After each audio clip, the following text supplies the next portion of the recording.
할렐루야. 우리가 살다 보면은 참 어려운 일도 많이 만나고 힘들게 하는 그런 일들도 많이 경험하게 되는데, 사람이 살면서 힘든 것은 여럿 있지만 그 중에 제일 힘든 것은 마음고생입니다. 마음고생이 뭐냐 하면은 세상에 나를 이해해 주는 사람이 나밖에 없구나, 세상에 나밖에 없네 하는 이런 생각, 말하자면 고독감입니다. 이게 이제 우리를 참 힘들게 하는데요. 여러분 사시면서 그런 일들 얼마나 자주 겪었습니까? 그런데 오늘 본문에 보게 되면은 정말 목숨을 내어놓고 치열하게 주님을 위해서 살았던 이 하나님의 사람에게도 이 고독의 병은 어김이 없이 그를 찾아옵니다. 그리고 그를 괴롭혔고, 그 가운데 하나님은 이 사람을 어떻게 치료해 가시는지, 회복해 가시는지를 오늘 우리 본문이 보여주고 있습니다.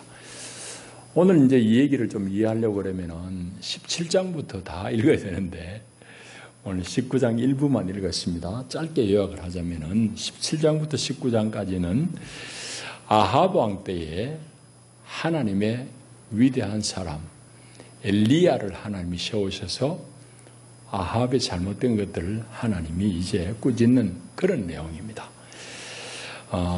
이제 이스라엘이란 통일된 나라가 솔로몬 왕이 죽고 나서 나라가 남쪽 유다, 북이스라엘 이 둘로 우리 남북한이 갈라지듯이 분열된 거 여러분 잘 아시죠? 오늘 이 얘기는 북이스라엘의 얘기입니다. 북이스라엘의 왕들은 대부분 하나님을 향해서 정직하지 못했어요. 충실하지 못했는데, 특별히 그 중에 제일은 아합 왕이라고 할 수 있습니다. 아합 왕. 하나님 앞에 제일 패역한 왕이라고 할 수 있는데, 그 중에 특별히 하나님의 마음을 서운하게 한 큰 죄가 하나 있는데, 그건 뭔가 하면은 이 아합 왕이 뭐 이방신들을 섬기다 그것도 모자라가지고 바알을 예배하는, 바알을 섬기는 제사장을 양성하는, 요즘으로 말하자면 뭐 무인가 신학교 정도 그런 신학교를 그들의 서울인 사마리아에 세웁니다. 말하자면 바알을 섬기는 제사장 양성 학교를 세우는 거예요. 그러니까 하나님, 이거 뭐 이해가 되겠습니까? 그러니까 그러지 않아도 백성들이 바알에게 자꾸 기우는데, 바알을 섬기는 제사장을 양성하는 신학교까지 세웠으니 이게 뭐 백성들이 보통 혼란스러운 게 아닙니다. 그래서 이스라엘이 이 바알 신앙으로 말미암아 대단히 혼미하고 어려운 때에 한 의롭고 용맹스러운 하나님의 사람이 등장하는데, 그 사람이 바로 오늘 있는 이 엘리야입니다. 이 엘리야가 어느 날 아합을 맞닥뜨립니다. 왕을 맞닥뜨려가지고 왕에게 하는 말이, 여호와 하나님을 섬기는 선지자는 나 혼자이고, 당신을 추종하면서 바알을 섬기고 아세라를 섬기는 제사장은 바알 제사장이 450인이 있고 아세라 제사장이 400이나 있는데 850이 아니냐? 나는 내 혼자다. 내가 섬기는 하나님이 참 하나님인지 바알이 섬기는 그 신이, 바알 제사장이 섬기는 바알이 참 하나님인지 대결을 하자고. 그러니까 1대 850인데 왕이 그걸 피할 아무런 명분이 없잖아요. 그 왕이 그걸 수락을 합니다. 그래서 갈멜산에서 말하자면은 하나님을 섬기는 이 엘리야하고 바알을 섬기는 제사장 450인하고 대결이 벌어져요. 그 대결의 장면은 여러분 아시는 대로 이제 송아지 제물을 이제 번제단 위에 올려놔놓고 각각의 신의 이름을 부르면서 이 제물을 누가 흠양하느냐, 누가 태워서 받느냐, 그게 참 하나님이다. 이제 그런 대결을 벌입니다. 그러니까 대결을 벌이니까 백성들에게도 관심이 그냥 폭증하는 거죠. 백성들도 관심이 많아가지고 이제 갈멜산 대결장에 백성들이 많이 모였을 때 백성들을 향해서도 엘리야가 대담하게 소리치는 겁니다. 당신들이 언제까지 하나님하고 바알 사이에 머뭇하겠느냐? 하나님이 참신이라고 하면 하나님을 따르고 바알이 참신이라고 생각되거든 바알을 쫓아가라. 양다리 걸치지 마라 이 말이죠. 그렇게 하면서 이제 대결을 벌리는데 결국은 이제 대결 결과는 저녁 무렵이 되어가지고 판명이 납니다. 판결이 나버리죠. 먼저 이제 바알 선지자들이 시작을 했는데 아침부터 해가지고 종일 동안 자기들 신의 이름을 부르고 난리 굿을 치는데 뭐 아무런 역사가 안 일어나요. 그래서 이제 엘리야가 막 조롱하잖아요. 너희들이 신이 지금 자러 갔느냐, 어디 뭐 외국에 갔느냐, 뭐 이런 조롱을 하면서 이제 엘리야가 여호와의 제단을 쌓고 그 다음에 가로 제단 돌아가면서 이제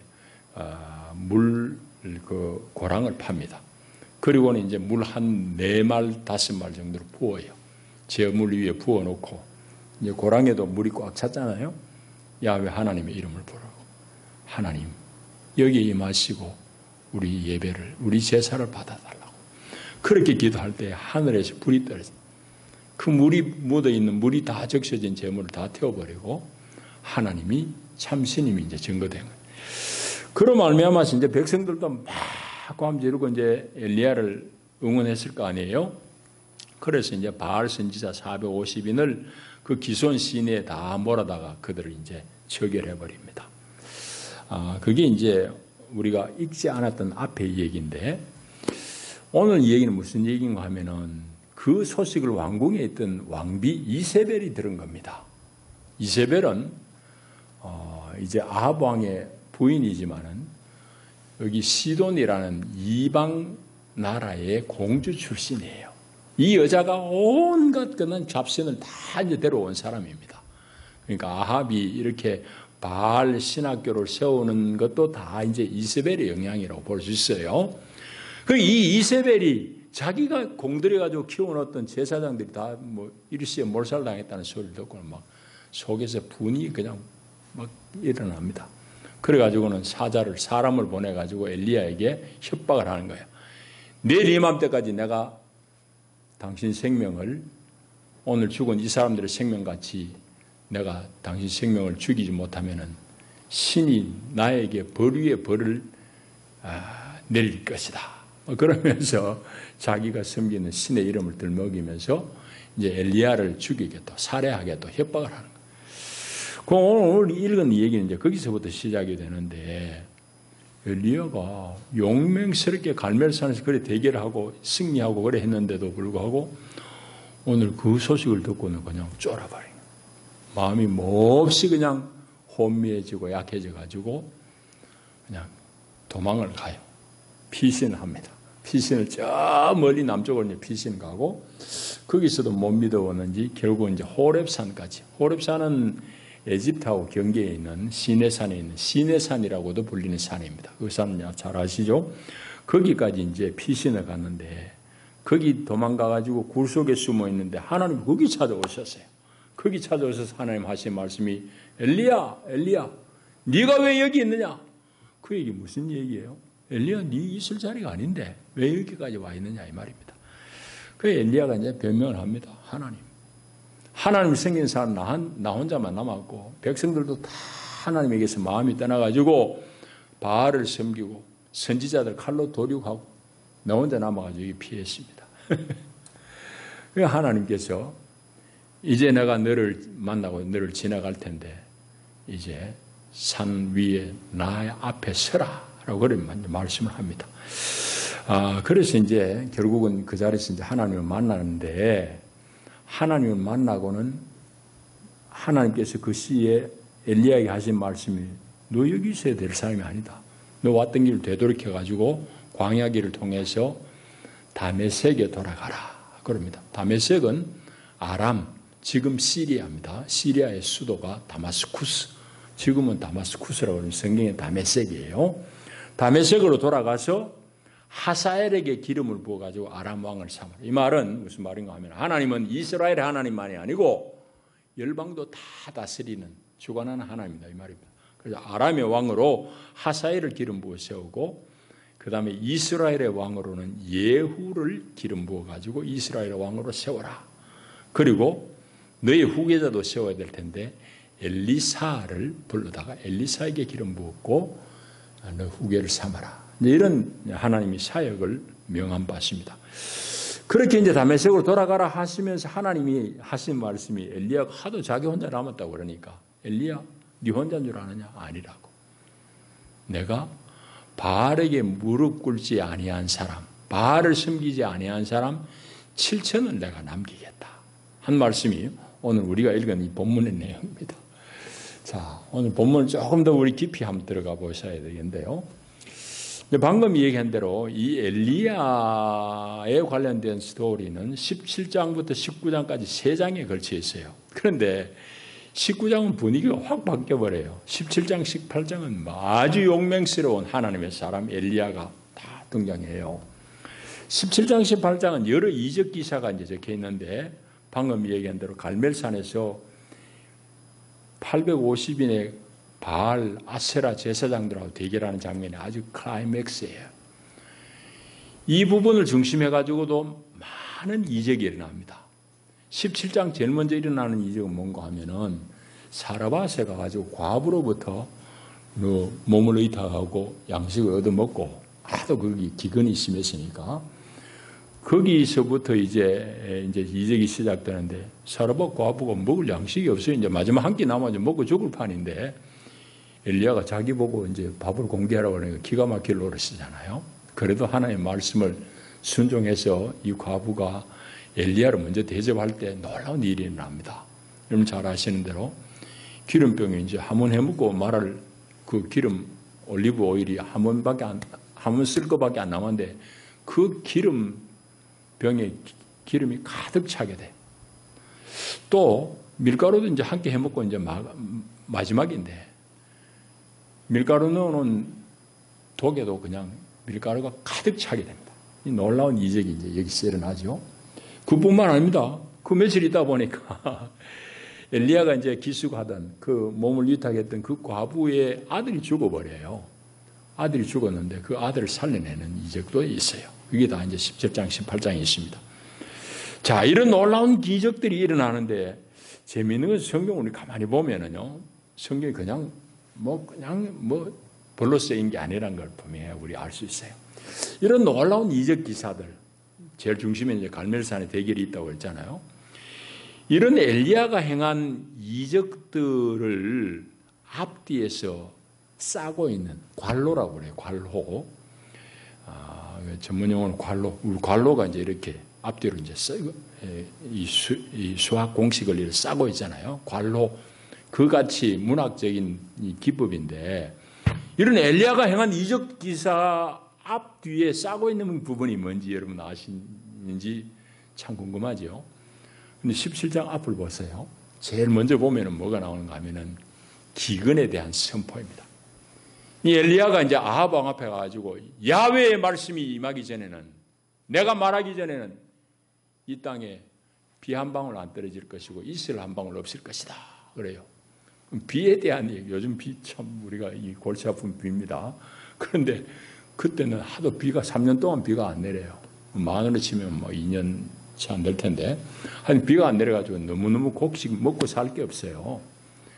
그런데 이 엘리야가 아합 왕에게 처음 등장하는 말이 내 말이 없으면 이 땅에 비 한 방울 안 떨어질 것이요. 그럽니다. 그리고 18장 제일 뒤에 가게 되면 갈멜산의 대결에서 승리하고 난 다음에 왕에게 또 아합이 하는 말이 이제 곧 비가 올 것이니까 왕이요 빨리 몸을 피해라고 그렇게 얘기합니다. 그러니까 놀라운 이적 기사의 앞뒤에 무슨 내용이 있는가 하면은 비와 관련되어진 얘기입니다. 성경이 이게 그냥 쓰여졌나 그렇게 생각하기 쉽지만 그렇지 않아요. 이건 대단히 그 배치가 의도하는 바가 있어요. 그럼 뭔가 하면은 이스라엘 사람들이 바알에게 자꾸 기우는 이유가 뭐죠? 바알을 섬겨야지 제때 비가 내리고 농사 잘 된다는 얘기예요. 바알의 교리는 한 가지입니다. 바알 잘 믿으면 부자 된다는 얘기입니다. 농사 잘 되고 양도 새끼 푹푹 잘 놓고 그래 한다는 얘기예요. 여러분 세상에 부자 되기 싫은 사람이 있습니까? 그런데 하나님은 처음부터 모세에게 너희는 나 외에 다른 신을 섬기지 마라 그랬거든. 십계명 중에 처음이 그거야.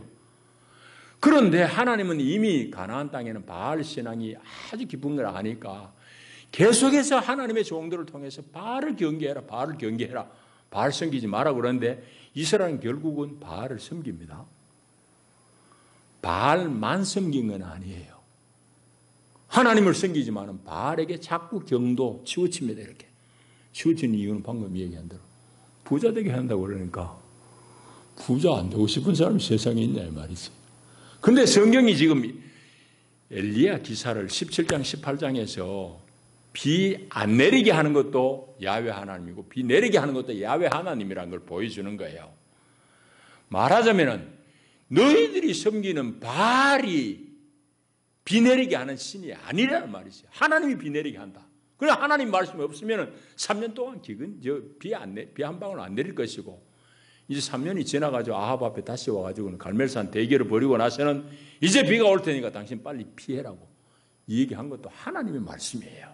그러니까 바알이 비 내린 게 아니라 바알이 이 땅에 산물을 풍성하게 하는 것이 아니라 하나님은 안 떠벌려서 그렇지 하나님이 주관하시는 분이다. 그 얘기를 지금 하려고 하는 겁니다. 성경이 그렇게 배치가 되어 있어요. 그러니까 재미있잖아요. 자, 그렇게 이제 17장, 18장이 되어 있는데 19장은 완전히 전혀 엉뚱한 전개가 시작됩니다. 19장에는 이런 용맹스러운 엘리야는 어디가 온데간데 없고요. 여자 왕비가 그냥 사람 보내가지고 협박을 하니까 거기서부터 오돌오돌 떠는 엘리야가 나옵니다. 엘리야가 우리 읽지 않았는데 앞에 보게 되면은요 얼마나 두려워해요. 엘리야가 그냥 겁이 나가지고 그냥 피신을 해요. 그래가지고는 엘리야가 2절 보세요. 사신을 보내가지고 너 생명을 오늘 죽은 이 사람들 같이 내가 만들어버리겠다고. 그렇지 않으면은 신들이 내게 벌이에 벌을 내리면 마땅하다. 그 소리 듣고는 3절에 보면은 엘리야가 자기 생명을 위해 가지고 도망해버려요. 도망하는데 어디로 갔느냐? 제일 먼저 브엘세바, 유다에 속한 브엘세바. 저 남쪽으로 도망가버려. 그러니까 19장의 이 내용은 앞에 18장까지의 엘리야의 모습하고 너무너무 다르게 판이한 거지. 여러분. 그 기계 넘치던 엘리야 어디 갔냐 이 말이죠. 똑같은 사람인데. 한 여인 왕비의 그냥 협박 앞에 너무너무 나약해버린 엘리야의 모습을 보잖아요. 그런데 오늘 우리 다는 안 읽었으니까 여러분이 뭐 답을 알 수는 없을 것입니다만은 이 17장, 18장이라는 이 놀라운 이 엘리야의 기계 넘치는 이런 사역의 이 덩어리, 이 보도하는 장면하고 19장에 피해 댕기는 이 엘리야의 모습, 이 둘 사이의 결정적인 차이가 무엇인지 우리가 살펴봐야 돼요. 그게 우리가 얻어야 될 공간입니다. 근데 17장, 18장을 보게 되면요, 처음부터 하나님의 말씀 따라가지고 엘리야가 다 움직입니다. 귀군이 뭐 3년 동안 심해가지고 먹을 거 양식 없는데 하나님이 사르밧에 가라. 그 가서도 한 과부를 만날 텐데 그 과부 집에 네가 몸을 얹어 살아라 그래요. 그것뿐이 아닙니다. 아합 왕 앞에 가지고 하나님 말씀이 없으면은 이 땅에 비 한 방울 안 떨어질 거다 그랬으니 왕이 화나겠어요, 안 나겠어요?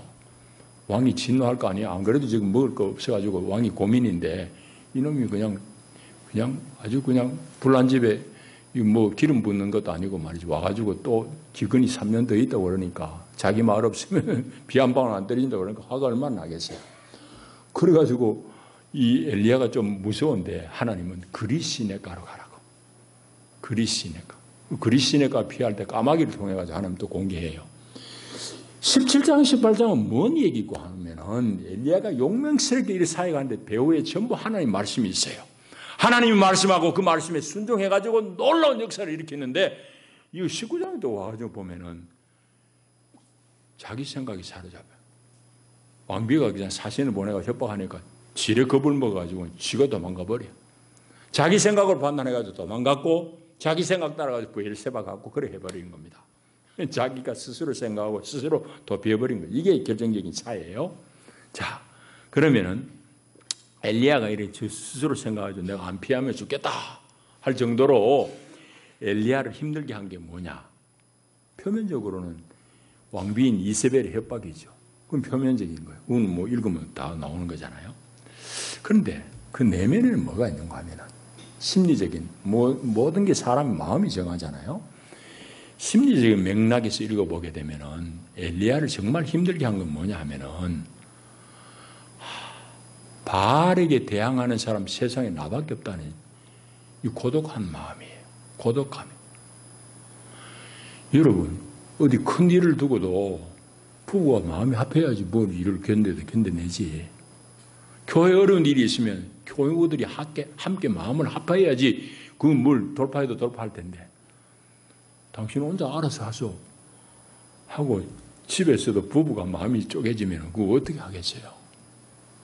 교회에서도 다 그냥 구경하고 당신 오라 당신 알아서 하소 이러고 있으면 어떻게 되겠냐고. 그거 참 힘들잖아요. 지도자로서는. 엘리야가 바로 이 부분에서 힘든 겁니다. 너무너무 힘든 거예요. 그래서 바알에게 저항을 해야 될 텐데 백성들이 도대체 바알에게 저항하는 사람 내밖에 없다. 그게 엘리야를 너무너무 힘들게 한 대목이에요. 그거는 여러분 읽으면서 느꼈습니까? 오늘 하나님이 2번이나 찾아와가지고 엘리야 너 왜 여기 있느냐고 여기 네 있어야 될 자리 아닌데 왜 있느냐고 그럴 때 엘리야가 하나님이 2번 그렇게 물을 때마다 2번 똑같이 대답한 거에 10절 14절 같은 대답이에요. 대답의 내용 한마디로 얘기하면 하나님 섭섭합니다. 하나님 좀 내 편 붙여줘야지. 세상에 전부 바알을 섬기고 백성들도 마음 돌이켜가지고 선지자들 칼로 막 죽이고 협박하고 그러는데 하나님 앞에 올곧은 사람 하나님 앞에 열심히 유별한 사람 내밖에 없습니다. 2번이나 그 똑같은 소리예요. 내 편 없습니다. 하나님 왜 내 혼자 놔뒀어요? 이 말이에요. 그거 너무 힘든 거예요. 여러분 사실은 우리가 힘든 게 그겁니다. 여러분 일 다 하고 그러지만은 사람 사실 힘든 거는 일이 아니에요. 마음고생이에요. 부부도 마찬가지예요. 어떤 사람 전화기에 자기 남편 전화번호를 적어놓기를 남의 편 010 뭐 이렇게 적어놨더라고. 저 편이 돼야 되는데 남의 편이야 남편이. 여러분 이거 얼마나 힘들어요. 남편도 마찬가지야. 아내가 남편을 좀 지지하고 격려해 줘야 되는데 그냥 옆집에 아무개 남편은 돈을 월급을 얼마 받는데 당신은 그 모양이냐. 뭐 내일 오면 그 앉아서 귀주고 살 수가 있냐 말이야. 편이 되죠. 편이. 엘리야는 자기 편이 없다는 거예요. 하나님 앞에 그거 지금 하소연하고 있는 겁니다. 그래서 이제 브엘세바로 목숨의 위협을 피해가지고 도망가는데 왜 브엘세바로 갔을까? 그건 뭐 우리 쉽지요. 브엘세바는 아합 왕의 왕권이 미치지 않는 남유다에 속해 있어요. 남쪽 유다에 속한 도시라고. 그리고 남쪽에 속해 있으면서도 저 아래쪽의 도시가 브엘세바예요. 그러니까 도망가도 멀리 가버린 거지. 자, 그런데 브엘세바에 갔다가 로뎀나무 아래서 천사가 이제 떡을 먹이고 뭐 음료를 먹이고 힘을 차리고는 40주야를 걸어가지고 40일 걸려가지고 호렙산까지 갔어요. 호렙산은 여러분 시내산의 다른 이름인 줄 알죠? 시내산이 호렙산이에요. 그건 저 시내반도 끝에 있으니까 이스라엘에서 한참 내려온 거예요. 거기까지 광야길을 40일 갔으니 얼마 갔어요. 그러면은 왜 엘리야가 이 호렙산까지 갔을까? 그런 질문도 해보면 재밌겠죠. 왜 갔을 것 같아요? 호렙산은 이스라엘의 역사 속에서는 어떤 산으로 인식되는가 하면은 하나님의 산입니다. 그건 딱히 설명 안 드려도 알겠죠. 모세가 하나님을 만나가지고 십계명을 받고 성전 식양도 설교도 다 받은 산이 바로 시내산 호렙산이에요. 모세뿐만 아닙니다. 지도자들은 산 정도까지 올라갑니다.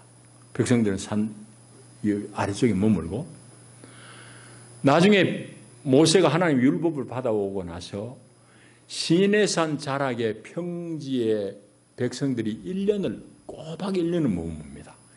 1년을 머물면서 하나님이 어떤 분이고 하나님의 백성들은 어떻게 살아야 되는지 하나님의 법도에 대해서 훈육받고 양육받는 것이 바로 시내산입니다. 그러니까 이스라엘 사람들에게는 적어도 시내산, 호렙산 그러면은 하나님의 산 이렇게 이제 각인이 되었을 겁니다. 그러니까 엘리야가 너무너무 힘드니까 브엘세바까지 왔는데 여기도 좀 미심쩍기도 하고 더 도망가야지, 더 멀리 가야지 하고 남쪽으로 쭉 내려가가지고 40일 더 걸어가서 호렙산까지 가는 것은 자기의 안전도 물론 담보받고자 하는 안전에 대한 염려도 있지만, 야, 내가 하나님의 종이고 정말 위대하게 기계 있게 하나님을 위해서 내가 역사했던 하나님의 손에 잡힌 종인데 이것이 왕비 한 소리에 내가 이게 쫄아서 되나?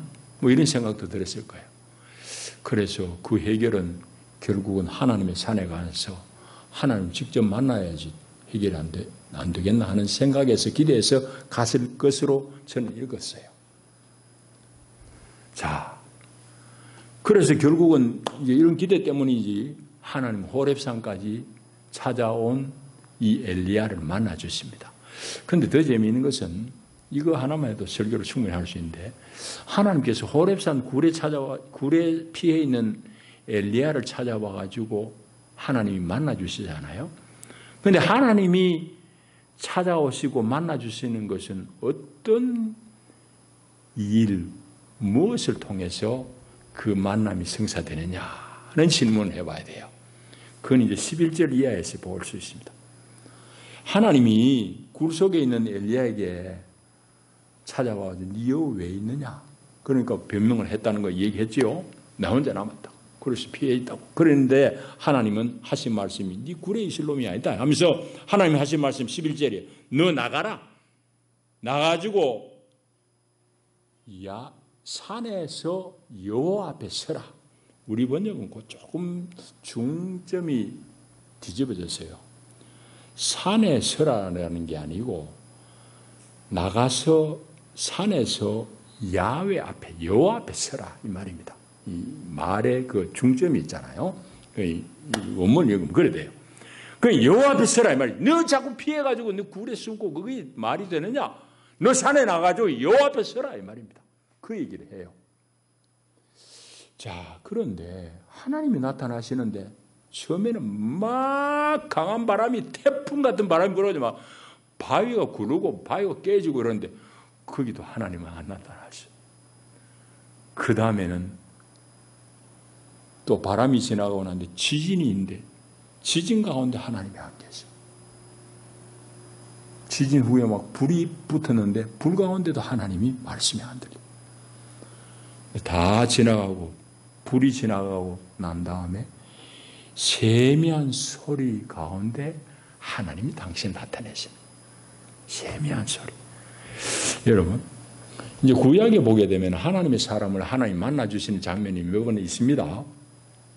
뭐 예레미야도 그렇고 모세도 그렇고 뭐 여기도 그렇고 그런데 이런 것들을 이래 다 추려가지고 이래 보게 되면은 우리가 내릴 수 있는 결론이 있어요. 신학자의 결론, 내가 뭐 그것만 쳐다본 건 아니니까. 폰라드라는 구약학자가 그걸 정리를 잘했어요. 하나님이 현현하는 장면을 쭉 다 뒤져보니까 무슨 공통점이 있느냐? 하나님이 하나님의 사람을 만날 때 반드시 말씀 혹은 하나님의 조용한 소리 가운데 만나시는. 그건 다 공통이에요. 그런데 때로는 막 천둥과 번개가 치고 해요. 그거는 늘 그런 건 아니에요. 가끔. 그걸 보고는 이 구약학자가 정리한 게 이렇습니다. 하나님께서 구약에서 사람을 만나실 때 하나님은 언제나 당신의 말씀에 의존한다. 때로 동반되는 자연현상, 그런 자연적인 이변들은 그야말로 액세서리에 불과하다. 그런 정리를 했습니다. 여러분 충분히 우리 참고할 만하죠. 우리가 하나님을 오늘날도 만날 수 있는 것은 하나님의 말씀 가운데 내가 깊이 젖어 들어갈 때 그 가운데 하나님의 친절한 세미한 음성을 들을 수 있는 겁니다. 오늘 우리가 그걸 이 얘기를 통해서 알 수 있는 거예요. 자, 이제 우리 얘기를 하십시다. 여러분 방금 얘기했듯이 우리 사람이 힘든 거는 뭐 일이 힘들면 몸이 힘들 뿐이에요. 그러나 정말 우리 마음을 상하게 하고 우리 삶맛 똑 떨어지게 하는 건 마음입니다. 특별히 오늘 엘리야가 경험했던 이 고독감, 세상에 나밖에 없나? 하나님 앞에 정직한 사람, 충직한 사람 내밖에 없나? 하나님 앞에 대놓고 그러잖아요. 10절, 14절 반복하지만 내가 만군의 하나님 여호와께 열심히 유별하오니 이스라엘 자손이 다 돌이키고 바알을 섬기고 선지자들 칼로 죽이고 그러는데 내 혼자 남았습니다. 하나님 앞에 충직한 사람 자기 혼자밖에 없다 싶으니까 이거 얼마나 힘들어요. 여러분 그런데 성경을 가만히 보십시오. 그런데 이거는 지도자들에게 임하는 아주 위험한 마음이에요. 마귀가 주는 마음일 수도 있어요. 저도 그런 경험이 있습니다. 여러분이 지도자일수록 그런 미혹에 빠질 수 있어요. 오늘 엘리야가 하나님 앞에 두 번이나 그러잖아요. 세상에 하나님 앞에 충직한 사람 나밖에 없다. 하나님 앞에 유별나게 열심히 사람 나밖에 없습니다. 그런데 지도자들에게 이게 상당히 공통적인 걸 알 수 있어요. 모세 때도 그렇습니다.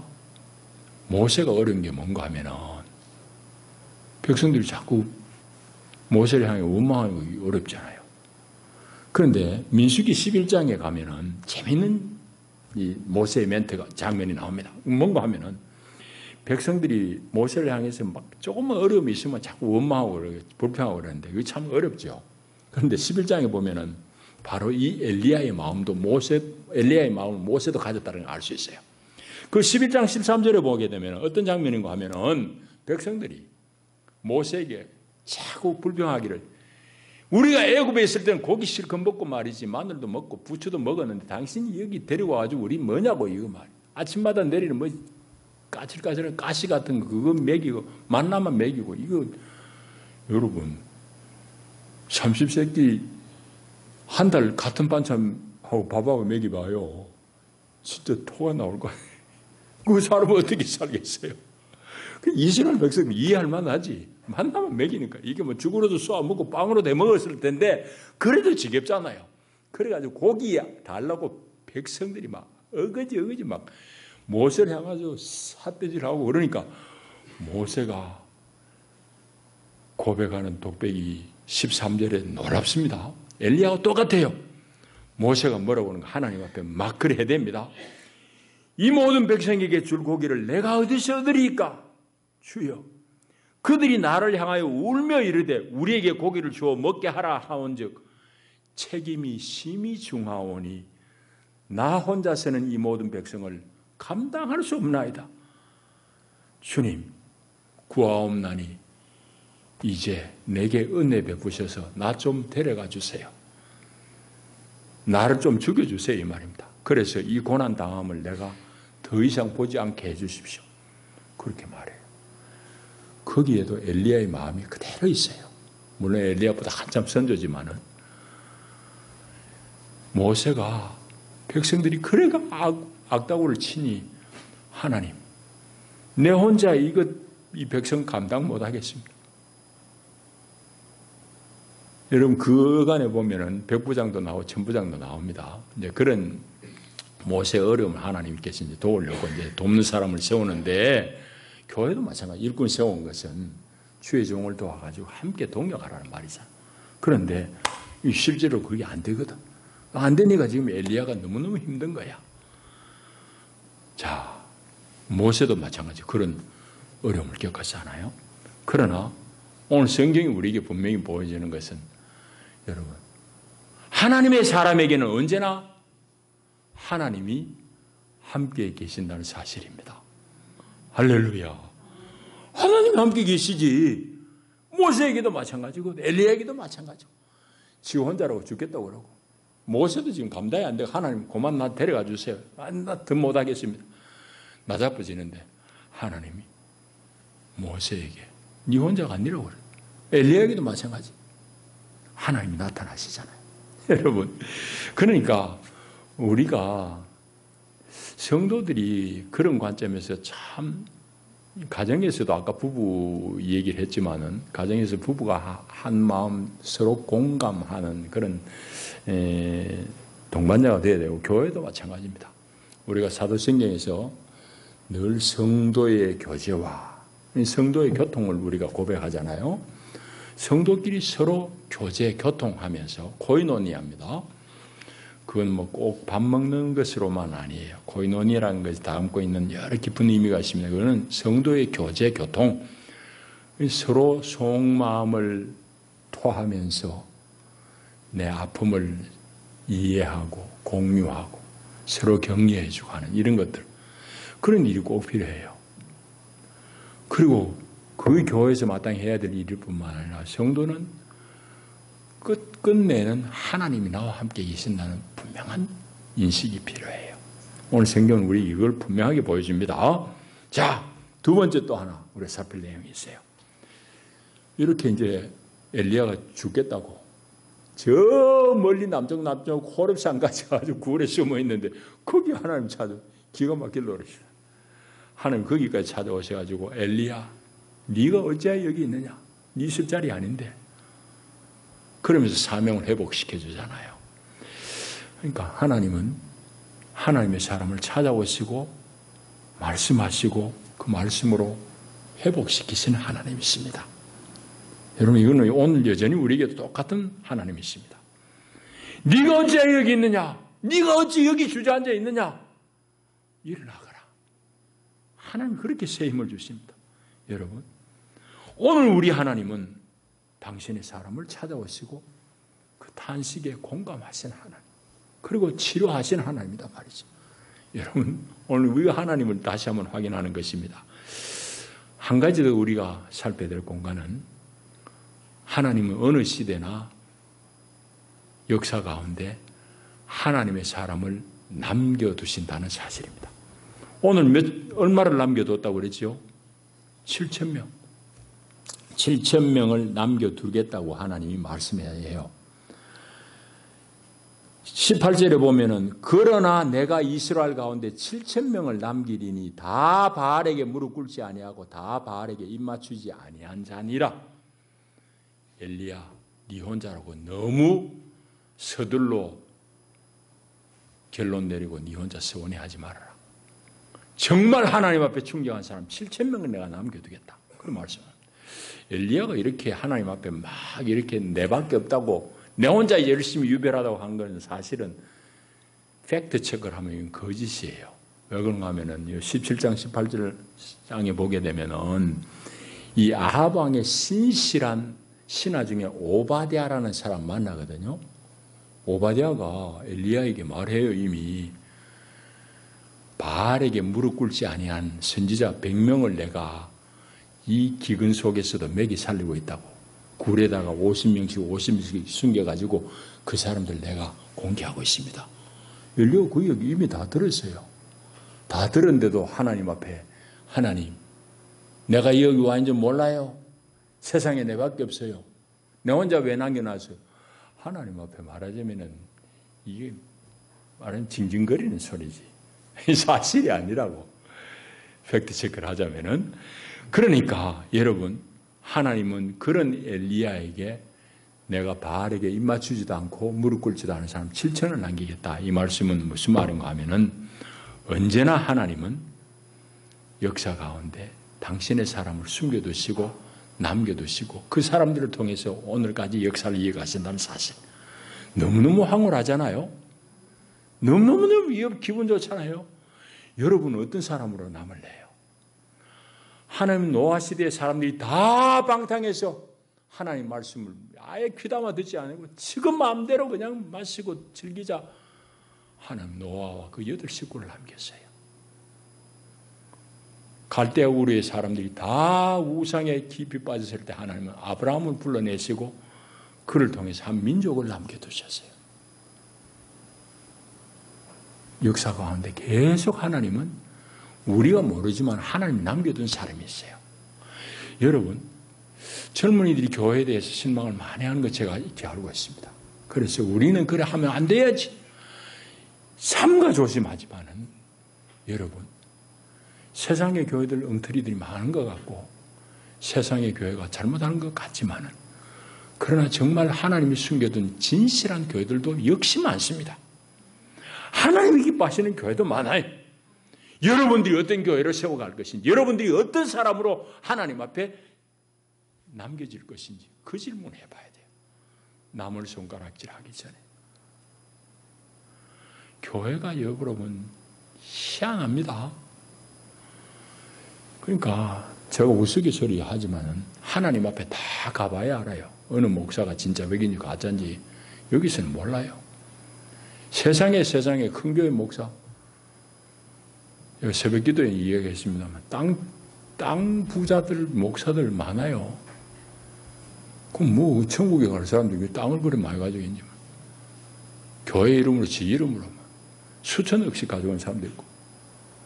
그걸 내가 어디 한 읽고는요. 이야, 참 저것이 가짜인가 내가 가짜인가 싶어요. 이게 이 재주 없는 사람이 이게 참 진짜인지 가짜인지 헷갈린 하나님 옆에 다 가봐야 진짜인지 가짜인지 판별이 돼요. 겉으로 화려한 것 다 헛방입니다. 여러분 무슨 얘기냐? 남이 얘기할 거 없고 세상의 교회들이 다 그렇게 하나님에게서 멀어진 것 같을지라도 하나님은 어느 시대나 하나님이 쓰시는 하나님이 남겨둔 사람이십니다. 할렐루야. 우리가 그렇게 남겨지면 돼요.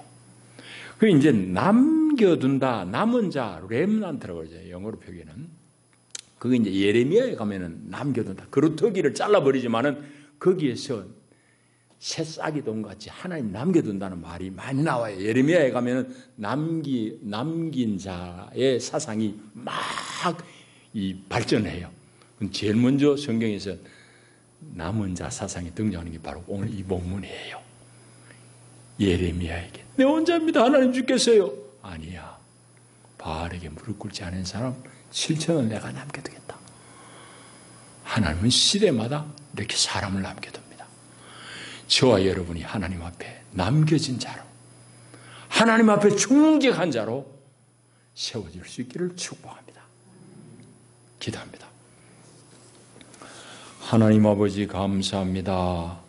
오늘도 우리를 말씀으로 먹이신 주님 감사합니다.